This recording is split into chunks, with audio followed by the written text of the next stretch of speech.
guys, welcome back to my channel. I am currently in the car waiting for my husband to get home from work. Luke is not with me. He's at my parents' house. We're actually going to head over there to watch the football games. So, like we do every weekend. So, I left Luke at my mom and dad's. Hopefully he is getting some sleep because we both need it really bad. I don't know if I look tired to you guys or not, but at this point I am exhausted. Luke is having a really hard time sleeping these past couple days. 3 nights ago and 2 nights ago, he was up between every 20 minutes and 30 minutes. And he wasn't really interested in food or the pacifier or anything. He would just wake up. So that kind of sucked. But, you know, I could deal with it. Excuse me. Last night, however, he was up every 5 to 10 minutes. He didn't want to eat. He didn't want his pacifier. He basically just would wake up screaming, and unless I picked him up and like held him, he would not go back to sleep. And the second I would lay him down to sleep, he would start screaming and crying again. So basically I got maybe an hour of sleep total from about 8 p.m. until 8 a.m. this morning. So it was really, really rough. And then the only way that I did get a little bit of sleep, I got him to sleep for about 15 minutes, was if I would sit with my legs crossed, kind of, you know, Indian style, and lay him with his head on my knee and just lay him so that he thought he was being held maybe. I got 15-minute stretch there. So last night was so rough, and we both really need the sleep. So at this point, I kind of don't know what to do about him sleeping, and that's kind of the point of this video, is babies with reflux typically have a little bit harder of a time sleeping anyways, just because of when they're laying down, the acid kind of builds up in their chest and, you know, can come back out. And so that's kind of been rough from the start. But Luke has slept in our bed basically since he was born because of the reflux. When he was new, like a little newborn, I would lay him on his side and kind of hold him up next to me so that if he vomited at night, it wouldn't go back down his throat. It would go kind of, you know, off to the side or on me, whatever. But now that he's a little older, I want to transition him out of our bed. I'm hoping to get at least to the bassinet, but I might go straight for the crib.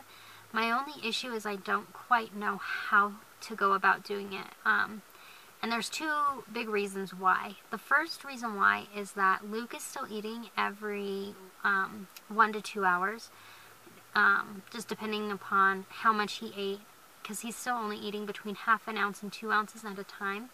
I know I mentioned this in a prior video, that he's eating very little at a time, but he does, you know, the recommended number of ounces in a day. But he just takes short feeds, more closer together. But that kind of translates at night into waking every hour or 2 to eat. So I would have to get up every 2 hours on a good night. Lately, with him sleeping so poorly, I would have to get up a lot, and I don't necessarily know, you know, that I want to do that, just for a convenience factor. But the other reason is I don't know how to go about getting him in his crib, because not only does he not know how to self-soothe, but we tried crying it out, kind of, to where we would let him fuss for a minute and see if he could get himself back to sleep. But the thing is, the more he cries, the more awake he gets, which results in me taking even longer to get him to go back to sleep when he does wake up. So, crying it out kind of really won't work for us, because the more he cries, just the more awake he gets and the more upset he gets. So, really our only other option is some sort of sleep training, but I don't know how to go about sleep training when he is still waking up to eat. Maybe all of these problems will be solved when he goes in for his upper GI, It's going to have to be after the 10th, though, because he won't be old enough for the general anesthesia until February 2nd. And at that point, he's having his other surgery on the 5th, and I don't know that I want them that close together. So it's kind of a cluster right now. I don't know what way to go with all of this. But I might put him back in, or just try him in his room and figure out, maybe I can get like a rocking chair or something in there so that if he wakes up at night, I can just kind of be right there. We'll have to see about that, how that all goes. Oh, I don't know. And then, but I don't know if I should wait until before or after his surgery, because he's going to be pretty miserable during his surgery too.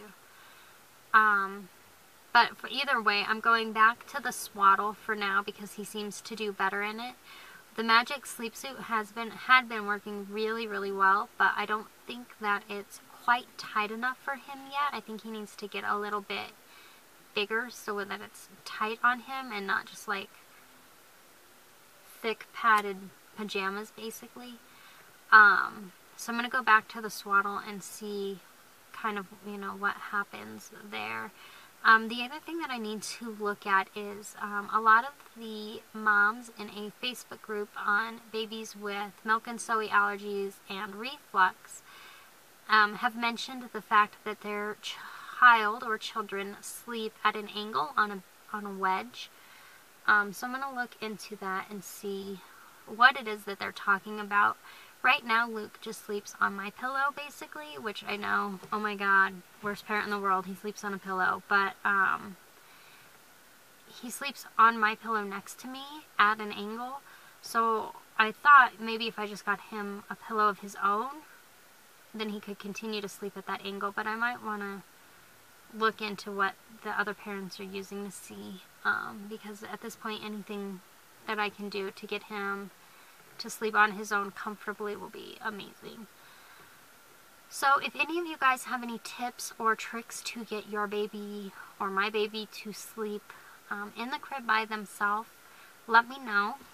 One thing that I do want to get, and I don't know if I'm going to be able to or not, is some sort of thing that will tell me if he were to stop breathing, just because I'm really, really nervous with how bad his reflux is, that if he were to puke in nighttime, that he wouldn't be able to wake himself up and that he would choke on it. So if I could get a monitor or something that would let me know when he's in distress, that would be awesome. And maybe even they have a video monitor that would do that. I don't know. I'll have to look into it. But let me know if you guys have any suggestions or any tips or tricks or anything that you'd like to pass on. And we will talk to you in our next video.